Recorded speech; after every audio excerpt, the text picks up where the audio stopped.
My name is Artist White. Today's date is Thursday, July 12th, 2007. And I'm Angela Berry. And I'm Elvin William Shaver Jr. Okay, and what we were just here as witnesses for this videotape, so we're going to go ahead and key the camera on this gentleman here and let him read what he needs to read. Okay. On or about April 5th, 1985, I was taken into custody by the detectives of the Grand Rapids Police Department. They, interrogated, my wife was taken into custody too. They interrogated us, and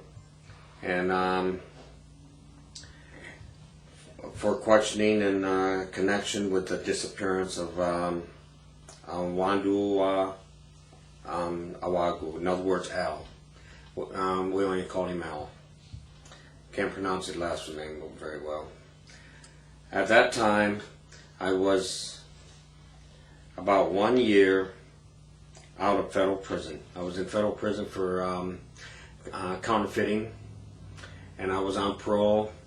I was married, had a newborn baby.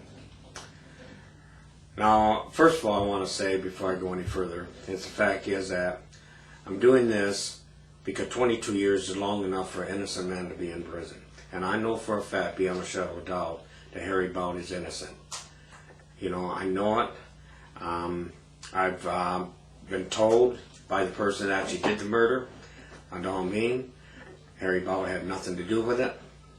He is innocent, and he does not deserve to be in prison any longer. Now, and the reason why I'm coming forth now after all these years is because, I've been on the run most of my life. I've been out of institution since I was 11 years old. Most of my life I've been on runs. I've never done probation or paroles. I always violated them. So I've always been on the run. When I first did the affidavit back in 1986, I first did the affidavit in Kenbrough Correctional Facility. Was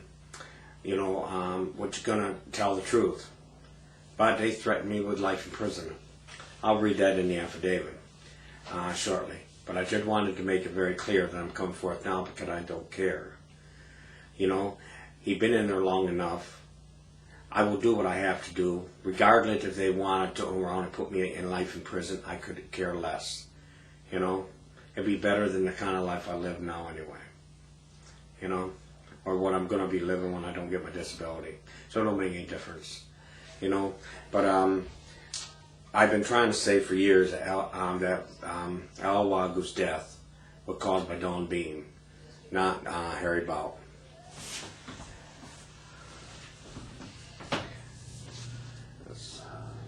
That light kind of blinds me a little bit, put a blur in my eyesight. Okay, during the questioning, I told the detectives about, Al was dead, and I let them to where Al's body was. Well, I studied a little bit of it because I taught myself how to read. I'm not very good of a reader.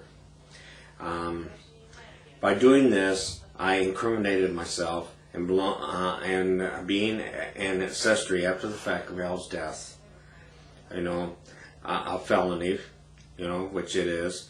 Violating my own parole, that I was on parole for counterfeiting, and with being 4 felonies or more, makes a supplement act, which is an habitual criminal act. In other words, I could have got life imprisonment if I did not cooperate with the police. So therefore, the detectives and the prosecutor offered me a way out of having to serve a life sentence. I had to implicate Harry and Don Beam at Al's murder and say whatever the detectives and prosecutor wanted me to say. At first, I tried telling the truth, that Harry had nothing to do with it. Nothing